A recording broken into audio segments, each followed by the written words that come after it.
Hello. Sound শোনা যাচ্ছে? Partha, welcome.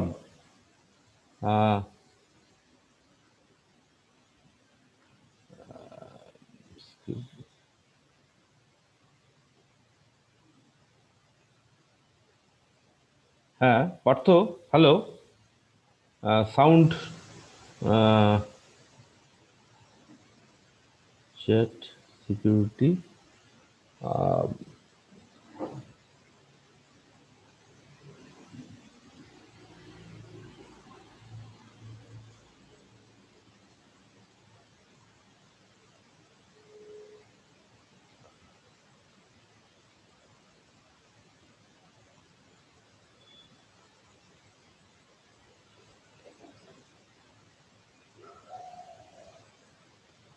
হ্যাঁ পার্থ, মিটিংটা এবার স্টার্ট করছি। আসলে আমার হাতে গোনা কয়েকজন ইনভাইটি ছিল, যাদেরকে আমন্ত্রণ জানিয়েছিলাম। তারা কয়েকজন একটু পরে যোগদান করবে বলেছে।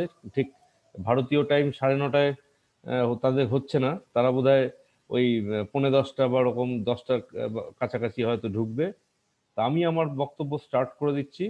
If you want you can start your audio, you can unmute your audio. আমি দেখতে পাচ্ছি ইউ হ্যাভ জয়েন্ট। হ্যাঁ, তবে ওয়ান ওয়ে কমিউনিকেশন চাইলে আমি জাস্ট বলে যেতে পারি ইউ জাস্ট ক্যান লিসেন। আর টু ওয়ে কমিউনিকেশন চাইলে you can unmute and ask me questions.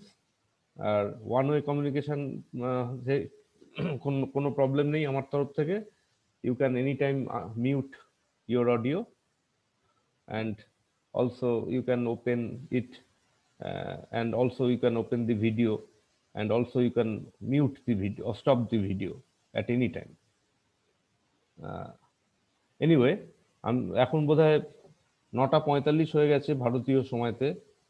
মিটিংটা স্টার্ট করার পরে 15 মিনিট ক্রস করে গেছে। আমি এবার মূল টপিকে আসছি।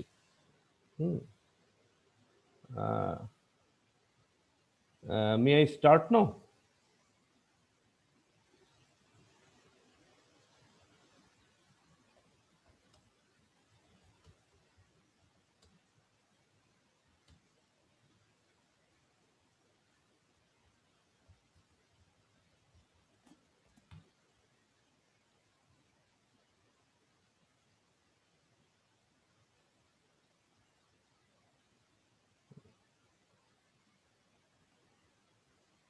হ্যাঁ Partha, you can answer me in the chat. আমি তাহলে বাকিদের জন্য ওয়েট করছি না, আরো 2-3 জন আসবে বলেছে। হ্যাঁ, তা আমি মোটামুটি কয়েক মিনিটের মধ্যেই স্টার্ট করে দিচ্ছি।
হুম।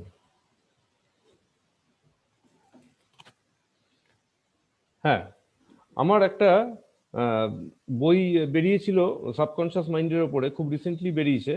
তা সেটার প্রথম অধ্যায়টাতে একজন ডাক্তারের আর্টিকেলকে আমি অনুবাদ করেছি। পাঞ্জাবি ডাক্তার, সে অস্ট্রেলিয়া থেকে একটা আর্টিকেল পাঠিয়েছিল, সেটাকে আমি বাংলাতে অনুবাদ করেছিলাম। যাই হোক, সেটার প্রথম দিকে কয়েকটা প্যারাগ্রাফ আছে, সেটা এখানকার অরিজিনাল কনসেপ্ট, যেখানে উনি প্লাসিবো এফেক্ট নিয়ে আলোচনা করেছেন। এবং যে কোনো ভ্যাকসিনের ক্ষেত্রে এই প্লাসিবো এফেক্ট ব্যাপারটা কনসিডার করা হয় ভ্যাকসিনের ফাইনাল রিসার্চের টেস্টিংটাতে, যেটাকে ফেজ 3 বলে। তা প্লাসিবো এফেক্ট কি জিনিস সেটা ফার্স্টে আমি বর্ণনা করছি in the light of the article by Punjabi doctor. তা উনি একটা জায়গায় লিখছেন যে miraculous and wonderful drugs are not effective against many of the illnesses of my patients, and I could not find any remedy in my books for the many poorly understood maladies. অর্থাৎ উনি নিজের ডাক্তারির বইতে কোনো answer খুঁজে পেলেন না, এমনই মিরাকিউলাস ওষুধে কোনো কাজ হলো না, এবং তার পেশেন্টদের ম্যালাডিস গুলো ছিল পুয়ারলি আন্ডারস্টুড। এই ধরনের পুয়ারলি আন্ডারস্টুড প্রবলেমের ক্ষেত্রে উনি মেডিকেল বইতে কোনো অ্যান্সার খুঁজে পাননি। তারপরে উনি লিখছেন, পাঞ্জাবি ডাক্তার লিখছে, but I have seen many of them getting better with the treatment they get from saints in conjunction with meditation etcetera. Some people call it faith healings. এইবার পাঞ্জাবি ডাক্তার যে সেন্টেন্সটা লিখলো সেটা খুব ড্যাজলিং সেন্টেন্স, অর্থাৎ উনি যেটা observe করলেন সেটা অন্যান্য লোকেরাও অবজার্ভ করেছে, তারা মানে পাবলিক, তারা সিদ্ধান্ত টেনেছে যেটা ফেথ হিলিং, অর্থাৎ বিশ্বাসে আরোগ্য, বা চলতি কথায় আমরা যেটাকে বলি বিশ্বাসে মিলায় বস্তু তর্কে বহুদূর। যাই হোক, এটাকে ইংরেজিতে ফেথ হিলিং বলছে। তা সেই ফেথ হিলিংটা সেই সাধু সন্ন্যাসীদের কাছ থেকে সেই পেশেন্টরা রিসিভ করলো থ্রু মেডিটেশন এক্সেট্রা। তা তারপরেই পাঞ্জাবি মেডিকেল সায়েন্সের ফার্দার প্রোগ্রেস ডেভেলপমেন্ট নিয়ে রিসার্চ করেছে, এবং উনি অস্ট্রেলিয়াতে গেছিলেন, সেখানে উনি এই নিয়ে পড়াশুনো করেছেন। তা ওনার পার্সোনাল এক্সপিরিয়েন্স এবং অস্ট্রেলিয়ার পড়াশুনো থেকে উনি আর্টিকেলটা লিখেছেন। তাতে উনি এক জায়গায় লিখছেন যে the powerful effect of suggestions on healing is known as a placebo effect. অর্থাৎ কেউ সেরে উঠবে এরকম একটা বিশ্বাস যদি কারোর মনের মধ্যে ঢুকে যায়, তাহলে সেটা একটা শক্তিশালী প্রভাব ফেলে দেয়। হ্যাঁ, অর্থাৎ ইউল হিল, ইউল হিল, ইউল রিকভার, এরকম একটা বিশ্বাস যদি ইন অ্যাডভান্স পেশেন্ট বা ক্লায়েন্টের মনের মধ্যে ঢুকিয়ে দিতে পারে থেরাপিস্ট বা ডাক্তার, তাহলে সেই পেশেন্টের একটা সিগনিফিকেন্ট পার্সেন্টেজ ক্ষেত্রে দেখা গেছে that patient really রিকভার্স even without formal treatment, even without সোকল treatment. তা সেই সেই যে বিশ্বাসটা, সেই বিশ্বাসের একটা শক্তি আছে, that has been statistically established. কারণ এসব জিনিস তো কোনো মেটেরিয়াল, কোনো ইঞ্জেকশন বা পিল খাওয়াচ্ছে না, সুতরাং তাতে তো 0% সাকসেস আসার কথা ছিল, যেহেতু কোনো ইন্টারভেনশন হচ্ছে না, কোনো মেডিকেল মেটেরিয়াল বা কোনো মেডিকেল ইন্টারভেনশন হচ্ছে না, কোনো মেটেরিয়াল সাবস্টেন্স শরীরে ঢুকছে না, স্টিল দি পেশেন্ট হিলস। তার মানে এখানে তো অ্যাকচুয়ালি 0% কেসে সাকসেস হওয়ার কথা ছিল, সেখানে দেখা যাচ্ছে যে প্লাসিবো এফেক্ট সফল হচ্ছে, অর্থাৎ এই ধরনের এফেক্ট, যেটা এটাকেই প্লাসিবো এফেক্ট বলা হয়, এটা সফল হচ্ছে 30% কেসে। তা যেখানে 0% কেসে সাকসেস এক্সপেক্ট করা যায়, সেখানে সাকসেস আসছে 30%, 0 ভার্সেস 30। তার মানে 30 সংখ্যাটা একটা উল্লেখযোগ্য সংখ্যা। সুতরাং এই 30% কিন্তু একটা সিগনিফিকেন্ট পার্সেন্টেজ, যদিও এটা 50%-এর কম, but this is a significant percentage. কারণ আমরা যদি স্ট্যাটিস্টিক্সের অ্যাঙ্গেল থেকে দেখি, টিপিক্যালি 5% কেসকে এক্সেপশন মনে করা হয়। কি যদি সিগনিফিকেন্স লেভেল আরেকটু বাড়ানো হয়, ওই কি বলে, বা কনফিডেন্স লেভেল কমানো হয়, সেক্ষেত্রে হয়তো 10% কেসকে আমরা এক্সেপশন বলতে পারি। কি খুব বড় জোর আমরা যদি সিগনিফিকেন্স লেভেল 20% ধরি, সেক্ষেত্রে 20% কেস এক্সেপশন ধরতে পারি। এখানে 30% কেস এক্সেপশনে চলে গেছে। তার মানে সোকল্ড সাইন্টিফিক রিসার্চে যে এক্সেপশন ধরা হয় 5% বা 10% কি মেরেকেটেড এই 20%, সেটাকেও ছাড়িয়ে গেছে। তার মানে 30% যদি এক্সেপশন হয়, তাহলে দ্যাট ইজ সিগনিফিকেন্ট পার্সেন্টেজ।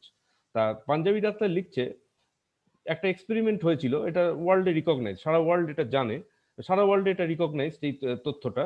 সেটা সেই এক্সপেরিমেন্টটার বর্ণনা করছেন উনি ইংরেজিতে এরকম: totally inert lactose sugar pills have been effective in relieving severe post operative pain in 30% of the cases where the patients believed they were receiving strong painkillers, very strong painkillers. I repeat the sentence: totally inert lactose sugar pills have been effective in relieving severe postoperative pain in 30% of the cases where the patients believed they are receiving very strong painkillers. সুতরাং placebo এফেক্টের এটা একটা মানে world wide recognised একটা example, যেখানে 30% patient তারা post operative pen থেকে recover করে গেছে thanks to the sugar pills বা ইনার্ট পিলস, যেখানে অ্যাকচুয়ালি সেটা ওষুধই নয়, কিন্তু তাদেরকে পেন কিলার নামে খাওয়ানো হয়েছিল। তারা বিশ্বাস করেছিল যে এটা ভেরি স্ট্রং পেন কিলার, মানে ডাক্তার বা হেলথ হেলথ মানে স্বাস্থ্যকর্মীরা ওগুলো ওই পিলটাকে ভেরি স্ট্রং পেন কিলার নামে চালিয়ে দিয়েছিল, কিন্তু অ্যাকচুয়ালি ওটা ইনার্ট সুগার পিল ছিল। ফলে পেশেন্টরা অ্যাকচুয়ালি কিছুই কোনো মেডিকেল ইন্টারভেনশনের মধ্যে প্রবেশ করেনি, হ্যাঁ, একটা চিনির ডালা খেয়েছে ট্যাবলেট হিসেবে, অথচ তারা বিশ্বাস করেছে যেটা strong, very strong pain killer, তাতেই 30% পেশেন্টের পোস্ট অপারেটিভ পেন ভ্যানিশ হয়ে গেছে। তাতে একটা জিনিস বোঝা যাচ্ছে যে our subconscious mind, the very part of the mind which we are not often conscious about, সেই subconscious mind can play a direct role in the process of healing. This placebo effect is a demonstration of the amazing power of the subconscious mind, যেখানে চিনির ডালার কোনো medical পাওয়ার বলে কিছু হয় না, it's not a medical intervention at all, কিন্তু ওটাকে very strong pain killer নামে স্বাস্থ্যকর্মীরা চালিয়ে দিয়েছে, ইঞ্জেকশন করেছে, পেশেন্ট ভেবেছে যে দারুণ ওষুধ তাকে দেওয়া হয়েছে এবং তার পোস্ট অপারেটিভ পেন ভ্যানিশ হয়ে গেছে 30% ক্ষেত্রে। তা এই placebo effect is a prominent example of the miracles of the subconscious mind. It's an example of the healing power of the subconscious mind. তা এইটা এখন ভ্যাকসিনের ক্ষেত্রেও কিন্তু প্লাসিবো এফেক্ট কাজ করতে পারে। আমি যে উদাহরণটা দিলাম সেটা পোস্ট অপারেটিভ পেন, আরো উদাহরণ আছে প্লাসিবো এফেক্টের। This placebo effect has also been shown in lowering blood pressure বা রিমুভিং সাম, মানে আমাদের আব আছে না, মাঝে মাঝে চামড়ার উপরে আব ওঠে, সেগুলোকেও ভ্যানিশ করার ক্ষেত্রে প্লাসিবো এফেক্ট সফল হয়েছে। তারপরে কিছু ক্যান্সারের ক্ষেত্রেও সফল হয়েছে। তারপরে ওই ব্লাড প্রেশার বা ওই ধরনের কিছু কিছু প্রবলেম অনেক অনেক অনেক কেসেই প্লাসিবো এফেক্ট সফল হয়েছে, শুধু পোস্ট অপারেটিভ পেন নয়, মানে in many other medical examples placebo effect has been successful. তা সেই হিসাবে ভ্যাকসিনের ক্ষেত্রেও প্লাসিবো এফেক্ট সাকসেসফুল হতে পারে এবং সেটা দেখাও গেছে হয়েছে। তা এখন সেই কারণে মনে করা হয় ভ্যাকসিন যদিও অ্যাডভান্স মেডিসিন, অর্থাৎ it happens even before the attack happens, অর্থাৎ সেই জার্ম বা ভাইরাস ঢোকার আগেই ভ্যাকসিন অ্যাপ্লাই হচ্ছে, তাতে পেশেন্টের মনের মধ্যে একটা বিশ্বাস এসে যাচ্ছে যে আই হ্যাভ বিন ভ্যাকসিনেটেড। এখন ভ্যাকসিনটা অ্যাকচুয়ালি যতটা কার্যকরী, হয়তো দেখা যাবে যে কিছু পেশেন্টের ক্ষেত্রে সেটা আরো বেশি কার্যকরী, thanks to the subconscious mind, কারণ তারা বিশ্বাস করে ফেলেছে যে they have been defended already. সুতরাং ভ্যাকসিন যে অসুখটাকে এনকাউন্টার করতে চলেছে ভবিষ্যতে, সেই অসুখটা যদি সত্যি সত্যিও তার হয় বা মানে সেই অসুখের জার্মটা তার মধ্যে আসে, সেক্ষেত্রে ভ্যাকসিন যদি ফেল করে, even if the vaccine has no efficacy, ভ্যাকসিনটা যদি অ্যাকচুয়ালি সাকসেসফুল ভ্যাকসিন নাও হয় বা তার এফিকেসি যদি না থাকে, তবুও কিন্তু কিছু ক্ষেত্রে সে 30% ক্ষেত্রে সেই পেশেন্টের কিন্তু সেই ডিজিজটা হবে না, কারণ thanks to the power of the subconscious mind, তার বিশ্বাসে সে তার ইমিউনিটি সিস্টেম বেড়ে যাবে এবং সে বিশ্বাসের জোরে তার সাবকনশিয়াস মাইন্ড তার ইমিউনিটি সিস্টেমকে এমন একটা লেভেলে নিয়ে আসতে পারে যেখানে ওটাই ওটাই ভ্যাকসিনের কাজ করছে। সুতরাং ভ্যাকসিনের এফিকেসি আমরা যে রিসার্চ করছি ফেজ 3 ট্রায়ালে, আলটিমেটলি আমরা ভ্যাকসিনের এফিসিয়েন্সি লেভেলটা স্টাডি করছি। ভ্যাকসিনের সাইড এফেক্ট অনুপস্থিত এটা ফেজ 1-এই এনশিওর করা হয়, আর ফেজ 2-তে জেনারেল ইমিউনিটি সিস্টেম এনশিওর করা হয়, আর ফেজ 3 টেস্টিং এর সময় particular immunity system test measure করা হয়, অর্থাৎ ওই পার্টিকুলার অসুখের এগেনস্টে ভ্যাকসিনটা ইমিউনিটি দিচ্ছে কিনা। তা ফেজ 1টা অলরেডি ওভার হয়ে গেছে, যে একটা ভ্যাকসিন নিয়ে রিসার্চ যখন এগোচ্ছে প্রথমেই ফেজ 1-এ সেটাকে সাকসেসফুল হতেই হবে, অর্থাৎ প্র্যাকটিক্যালি কোনো সাইড এফেক্ট থাকবে না। এবারে ফেজ 2-তেও তাকে সাকসেসফুল হতে হবে, অর্থাৎ সে জেনারেল ইমিউনিটি সে ডেভেলপ করবে। এবার ফেজ 1 ফেজ 2 দুটো পরীক্ষায় উত্তীর্ণ হওয়ার পরে ফেজ 3-তে জাস্ট যেটা টেস্টিং হবে সেটা হচ্ছে তার এফিকেসি, অর্থাৎ সে আলটিমেট যেটা পার্টিকুলার অসুখ সেইটার এগেনস্টে সে কতটা ইমিউনিটি আনছে, তাতে হয়তো তার হয়তো অ্যাকচুয়াল এফিসিয়েন্সি লেভেল হয়তো 60%, সে 60%। তার সঙ্গে যদি সাবকনশিয়াস মাইন্ডের এফেক্ট আরো 30% যোগ হয়, তাহলে আলটিমেটলি কিন্তু ভ্যাকসিনটা থার্ড ফেজে দেখা গেল যে 90% পেশেন্টকে করোনা বা অন্য অসুখ থেকে প্রিভেন্ট করে দিচ্ছে। তার মানে কিন্তু ভ্যাকসিনের এফিকেসি এক্স্যাক্টলি 90% নাও হতে পারে।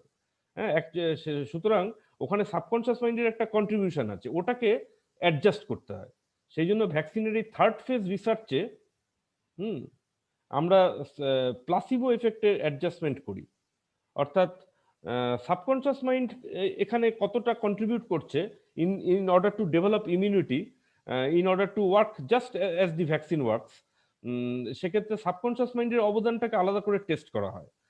আর যেমন পোস্ট অপারেটিভ পেনে 30%, পোস্ট অপারেটিভ পেনের রিলিভিং এর ক্ষেত্রে আমরা 30% সাকসেস দেখেছি। তা সেরকম ভ্যাকসিন রিসার্চের ফেজ 3-তে যে টেস্টিংটা হয়, large number of sample, large number of পিপলের উপরে টেস্টিংটা হয়, অর্থাৎ লার্জ স্যাম্পল সাইজ, তাতে 30,000 থেকে 40,000 লোকের উপরে টেস্টিং করা হয়। তার ফর এক্সাম্পল রাশিয়াতে যে স্পুটনিক 5-এর ফেজ 3 টেস্টিংটা শুরু হয়েছে বোধহয় সেপ্টেম্বরে না অক্টোবরে শুরু হয়েছে। তা সেই সময়তে আমি শুনেছিলাম মস্কোতে মোট ওই 40,000 লোকজনকে বোধহয়, হ্যাঁ, ওই ফেজ 3 টেস্টিংটা শুরু করেছে। মস্কোতে বাস করে এরকম রাশিয়ান 40,000 জনের উপরে টেস্টিং করেছে। তাদের মধ্যে 30,000 জনকে সত্যিকারের ভ্যাকসিনটা দিয়েছে, অর্থাৎ স্পুটনিক 5 তাদেরকে ইঞ্জেকশন করেছে। আর বাকি 10,000, ওই 40,000-এর মধ্যে বাকি 10,000 তাদেরকে নাকি সিম্পল জল ইঞ্জেকশন করেছে, মানে ওই চিনির ডালের মতো ইনার্ট সাবস্টেন্স তাদেরকে ইঞ্জেকশন করেছে। এবং সেই কারণে তাদের ক্ষেত্রে ব্যাপারটা প্লাসিবো এফেক্টের পরীক্ষা হচ্ছে, অর্থাৎ তারা তো জানতে পারছে না যে তাদেরকে ইনার্ট ইঞ্জেকশন করা হয়েছে। তা সবাইকে বলা হয়েছে যে তোমাদেরকে ভ্যাকসিন দিচ্ছি, মানে ওই 40,000 জনই জানে যে তাদেরকে স্পুটনিক 5 পুশ করা হয়েছে, কিন্তু তাদের মধ্যে অ্যাকচুয়ালি 30,000-কে স্পুটনিক 5 ইঞ্জেকশন করা হয়েছে। এবং তাদের রোল নাম্বারগুলো স্বাস্থ্যকর্মীরা নোট করে রেখেছে, এবং একমাত্র ওই অর্গানাইজাররাই জানে যে কোন রোল নাম্বারে অ্যাকচুয়াল ভ্যাকসিন গেছে আর কোন রোল নাম্বারে ইনার্ট ইঞ্জেকশন হয়েছে, বা ওটাকে বলে প্লাসিবো ইঞ্জেকশন। তা কোথায় ওই মানে নুন জল বা চিনির জলের মতো বা ওরকম ইনার্ট জল দিয়ে প্লাসিবো ইঞ্জেকশন হয়েছে, সেটা অর্গানাইজারদের কাছে নোট করা আছে যে এই রোল নাম্বারের ভলেন্টিয়ারদেরকে আমরা প্লাসিবো ইঞ্জেকশন করেছি, আর বাকিদেরকে আমরা অ্যাকচুয়াল ভ্যাকসিন ইঞ্জেকশন করেছি। তারপরে যেটা করা হয়, ওই কন্ট্রোল গ্রুপ, অর্থাৎ যাদেরকে ভ্যাকসিন দেওয়া হয়নি অথচ মুখে বলা হয়েছে ভ্যাকসিন দিয়েছি, তাদের ইমিউনিটিটাকে টেস্ট করা হয়। আপকামিং করোনা হটস্পট অঞ্চলে তাদেরকে পাঠিয়ে দেখা হয় যে তারা করোনাতে এফেক্টেড হচ্ছে কিনা, বা তারা যেখানে মস্কোতে অলরেডি হটস্পট জোন ছিল, তারা যেখানে আছে বাস করছে সেখানেই করোনা সংক্রমণ চলছে, ফলে তাদেরকে দেখা হয়। সে 1 মাস অবজারভেশন করা হলো বা 2 মাস অবজারভেশন করা হলো, দেখা হলো যে তারা হটস্পট জোনের থেকেও করোনাতে আক্রান্ত হচ্ছে কিনা। দেখা হলো প্লাসিবো গ্রুপটাতে হয়তো মানে অ্যাকচুয়ালি তারা কোনো ভ্যাকসিনই পায়নি, কিন্তু তাদের মধ্যে হয়তো মানে 30% লোক করোনার সংস্পর্শে এসেও তাদের করোনা হলোই না, মানে কোভিড টেস্টে নেগেটিভ এলো, মানে করোনা তাদেরকে মানে তাদের শরীরে দাঁত ফোটাতে পারলো না, মানে তাদের কোনো করোনা কিছুই করতে পারলো না। হ্যাঁ, আর বাকি 70% হয়তো কোভিড পজিটিভ এলো। তা সেক্ষেত্রে বোঝা গেল যে প্লাসিবো এফেক্টটা 30% কাজ করছে, অর্থাৎ উইদাউট অ্যাকচুয়ালি এনি ভ্যাকসিন তারা করোনার সংস্পর্শে গেছে, কিন্তু তাদের মধ্যে 30%-এর কিছুই হয়নি, তারা নেগেটিভ এসছে। হ্যাঁ, তার মানে ওই 30%-এর ক্ষেত্রে ভ্যাকসিনের মতোই কাজ হয়েছে, আর বাকি 70% হয়তো করোনাতে আক্রান্ত হয়েছে। এইভাবে একটা ওই প্লাসিবোর পার্সেন্টেজ বা কন্ট্রিবিউশনটা বার করা হয়। আর বাকি 30,000 জন যাদেরকে সত্যিকারের ইঞ্জেকশন করা হয়েছে, তাদেরকেও একইভাবে করোনার সংস্পর্শে এনে দেখা হয় তাদের কিরকম রেজাল্ট আসছে, তাদের মধ্যে পার্সেন্টেজ অফ সাকসেস কত দেখা হলো। তাহলে প্লাসিবো গ্রুপের পার্সেন্টেজ অফ সাকসেস 30% এলো, আর ওই গ্রুপটার পার্সেন্টেজ অফ সাকসেস হয়তো হয়তো সে 65% এলো। হ্যাঁ, এবার মোট কথা আমি ঠিক এখানকার স্ট্যাটিস্টিক্যাল অ্যানালিসিসটা জানি না। এই দুটো গ্রুপকে আলাদা করে টেস্টিং করা হয়, আলটিমেটলি ভ্যাকসিনের এফিকেসিতে প্লাসিবো অ্যাডজাস্টমেন্ট করা হয়, প্লাসিবোর এফেক্টটাকে অ্যাডজাস্টমেন্ট করা হয়। অর্থাৎ ওই আলাদা করে ভ্যাকসিনের যে ও প্রশ্ন, বাই দ্য ওয়ে, যাদেরকে রিয়েল ভ্যাকসিন দেওয়া হয়েছে তাদেরও তো প্লাসিবো এফেক্ট হতে পারে, কারণ তারাও তো শুনেছে তারা ভ্যাকসিন পেয়েছে, হয়তো তাদের ভ্যাকসিন অ্যাকচুয়ালি তেমন কাজ করছে না, কিন্তু বিশ্বাসে বেশি কাজ করছে। সুতরাং যারা ভ্যাকসিনেটেড হয়েছে তাদের মধ্যেও প্লাসিবো এফেক্ট কাজ করতে পারে। সুতরাং ভ্যাকসিনেটেড ক্যান্ডিডেটদের মধ্যে সে 95% করোনাতে ইনট্যাক্ট থাকলো, নেগেটিভ এলো, সাকসেসফুল হলো, কিছুই হলো না, 95% হয়তো ইনট্যাক্ট থাকলো। তাহলে সেই 95%-এর মধ্যে আমরা ওই একটা মোটামুটি অ্যাডজাস্টমেন্ট করে আমরা হয়তো প্লাসিবো এফেক্টকে হয়তো আমরা 5% মাইনাস করলাম, অ্যাডজাস্ট করলাম, তাতে আমরা নেট সিদ্ধান্তে আসছি যে অ্যাকচুয়াল ভ্যাকসিনটার এফিকেসি 95 - 5 = 90%। এইভাবে ভ্যাকসিনের এফিকেসি ইভালুয়েট করা হয় in the light of the placebo effect, in the light of the subconscious mind. সুতরাং সাবকনশিয়াস মাইন্ড রিসার্চের একটা অবদান আছে মডার্ন ভ্যাকসিন ইভ্যালুয়েশনে। সাবকনশিয়াস মাইন্ডের নলেজ, সাবকনশিয়াস মাইন্ডের রিসার্চ, সেটার একটা কন্ট্রিবিউশন আছে মডার্ন ভ্যাকসিন রিসার্চের পেছনে। This is all about the standard practice which is happening in the world of medicine now also. It has imbibed ideas from the world of the subconscious mind researchers. It has taken ideas from the subconscious mind researchers and incorporated the ideas into the vaccine research. And now it is a standard practice. এবার আমার conclusion হচ্ছে, what I finally conclude about all this knowledge available today, that is very interesting. I conclude something which seems very interesting. সেটা হচ্ছে যে even if the vaccine efficacy is 0%, যদি কোনো vaccine actually মানে নামেই ভ্যাকসিন, আমি inert জলের কথা বলছি না, একটা কিছু কেমিক্যাল দিয়ে ভ্যাকসিন তৈরি করা হয়েছে, কিন্তু সেটা প্র্যাকটিক্যালি মানে খুবই কম এফিসিয়েন্সি, মানে আদৌ সেটা সাকসেসফুল ভ্যাকসিন নয়, খুবই কম এফিসিয়েন্সি, হ্যাঁ, প্র্যাকটিক্যালি জিরো বা ক্লোজ টু জিরো এফিসিয়েন্সি। তাই এরকম একটা কেমিক্যাল দিয়ে একটা ভ্যাকসিন বানানো হয়েছে যার কোনো সাইড এফেক্টও নেই, আবার প্র্যাকটিক্যালি কোনো মেন এফেক্টও নেই, অর্থাৎ ক্ষতিও হবে না, আবার এমনিতে ভ্যাকসিনটার কোনো শক্তিও নেই, হ্যাঁ, প্র্যাকটিক্যালি তার কোনো শক্তিই নেই। তাই এরকম একটা মানে নিয়ারলি জিরো এফিকেসি ভ্যাকসিন যদি কেউ প্রডিউস করে, হয়তো রিসার্চ তাড়াহুড়ো করে হলো, রিসার্চটা ঠিক মতো করতে পারলো না, ভ্যাকসিন অ্যাকচুয়ালি সে আবিষ্কার তেমন করতে পারলো না, কিন্তু একটা নামকাবাস্তা একটা ভ্যাকসিন তৈরি হলো, ভাবলো যে ওটাই ভ্যাকসিন ভালো, ওটাই একটা ভালো আবিষ্কার হয়েছে, কিন্তু অ্যাকচুয়ালি অত্যন্ত লো এফিসিয়েন্সির ভ্যাকসিন আবিষ্কার হয়েছে। তা সেই ভ্যাকসিনও যদি মানুষ নেয়, ও মানে প্র্যাকটিক্যালি জিরো এফিকেসি লেভেলের একটা এক্সট্রিমলি লো এফিকেসি ভ্যাকসিনও যদি আবিষ্কার হয়, তো সেটাও তো মানুষ যখন নেবে, তখন চারিদিকের প্রচার কার্য, মিডিয়ার মানে অ্যানাউন্সমেন্ট বা প্রোপাগান্ডা বা মিডিয়ার লেকচার শুনে হয়তো মানুষ ভাববে যে this is fantastic, it must have been a very strong vaccine. তখন মানুষ ওই মিডিয়া অ্যাডভার্টাইজমেন্ট, হ্যাঁ, এইসব লেকচার এসব শুনে ওই মানে নিয়ারলি জিরো এফিকেসি ভ্যাকসিনকেও একটা স্ট্রং ভ্যাকসিন ভাবতে পারে, এবং সেক্ষেত্রে কিন্তু মানুষের ওই প্লাসিবো এফেক্ট মানুষকে এগিয়ে দিতে পারে। সুতরাং ভ্যাকসিন রিসার্চ যদি সোকল্ড সাকসেস অ্যাচিভ করতে নাও পারে, তবুও thanks to the propaganda of the media একটা প্লাসিবো এফেক্ট তৈরি হতে পারে, যে প্লাসিবো এফেক্ট মানুষের করোনা প্রিভেনশনের ক্ষমতাকে বাড়িয়ে দিতে পারে। অর্থাৎ the subconscious mind enhances the immunity system in the name of vaccine, in the name of vaccine invention, in the name of a very strong vaccine invention, while it is actually a weak vaccine. সুতরাং we should all now be alert about the exercise of the subconscious mind. We should take care about the research on the subconscious mind, about working with our own subconscious mind, যেটা ওই doctor GS থিন্ড, panjabi doctor, তার পুরো নাম হচ্ছে doctor গুরচরণ Singh থিন্ড, উনি আর্টিকেলটার নাম দিয়েছিলেন healing by subconscious mind. Healing by subconscious mind অর্থাৎ অবচেতন মনের সাহায্যে আরোগ্য। এখানে আরোগ্য বলতে প্রিভেনশনকেও বোঝানো হচ্ছে, একটা অসুখ আসার আগেই সেটাকে আটকে দিচ্ছে, সেটাও এক ধরনের আরোগ্য। তা সুতরাং ভ্যাকসিনের প্রসঙ্গটা ওখানে আসছে। আর পাঞ্জাবি ডাক্তার তো আর্টিকেলটা শুরু করেছিল ভ্যাকসিনস বা জেনারেল মেডিসিনের আলোচনা দিয়ে, তারপরে বলেছিল যে জেনারেল মেডিসিনে যেখানে কাজ হয় না সেখানে মেডিটেশনে কাজ হচ্ছে, সেখানে প্লাসিবো এফেক্টে কাজ হচ্ছে, সেখানে বিশ্বাস, অবচেতন মন, এগুলোতে সাফল্য আসছে। সুতরাং আমরা আলটিমেটলি দেখতে পাচ্ছি যে ভ্যাকসিন আবিষ্কার যদি সেরকম ভাবে নাও হয়, সারা পৃথিবীর জন্যই বলছি, even if there is not a strong vaccine ever discovered, we can use our subconscious mind to get this same effect. সুতরাং এটা একটা সিগনিফিকেন্ট পার্সেন্টেজ অফ মানুষ কিন্তু ওই বিশ্বাসের দ্বারা, সাবকনশিয়াস মাইন্ডের দ্বারা কিন্তু সেই ভ্যাকসিনের এফেক্টেই পৌঁছে যাবে, even if there is not a really strong vaccine ever invented.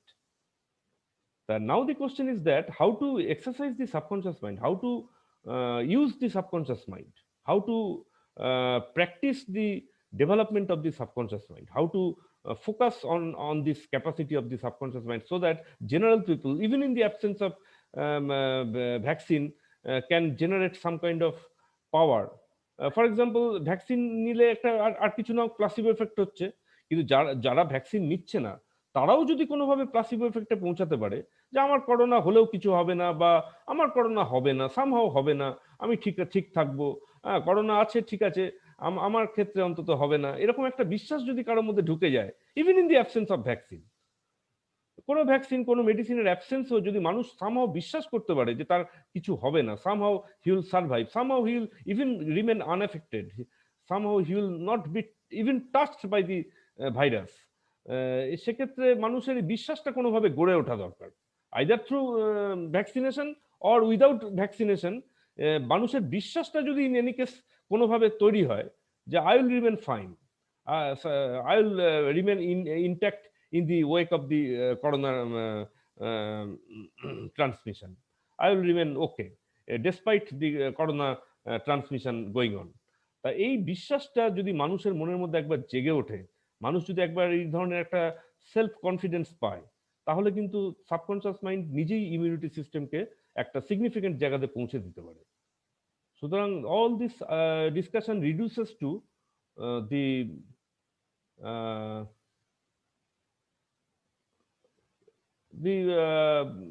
subtle um, power of the subconscious mind and how to tap it, how we can utilize these resources of the subconscious mind, how we can explore this healing power of the subconscious mind, how we can tap the potential of the subconscious mind.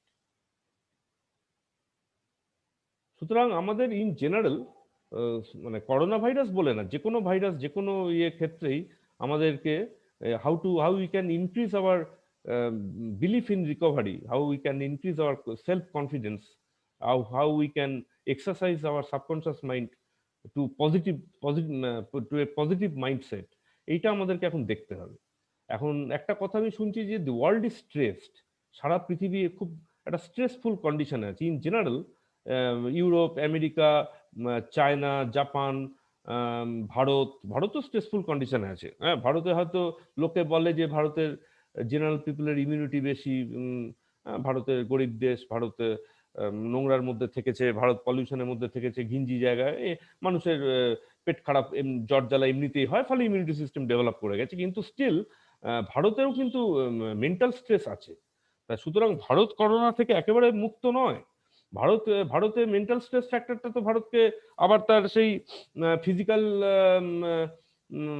Environment of immunity সেটাকে আবার counter করে দিতে পারে। সুতরাং India should also try to remain stress free as far as possible. Unfortunately, the whole world is in general stressed. Various kinds of stress is taking place, which in turn suppresses the power of the subconscious mind, and this happens all over the world more or less. Even India is not exception. India is also under stress, mental stress. So we should take care of how to deal with our mental tensions and stress and all that.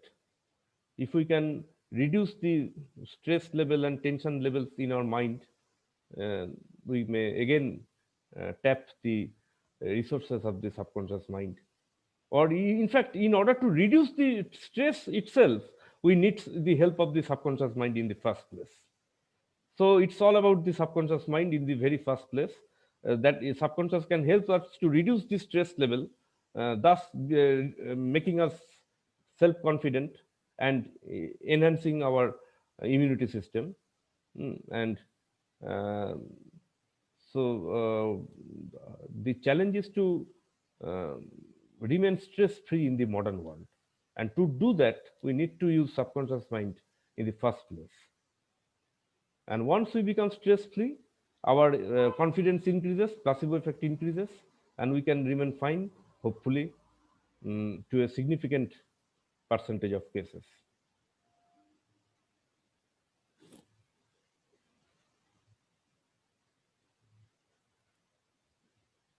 By the way, Partho, yeah, you have any questions, you can ask me. Uh,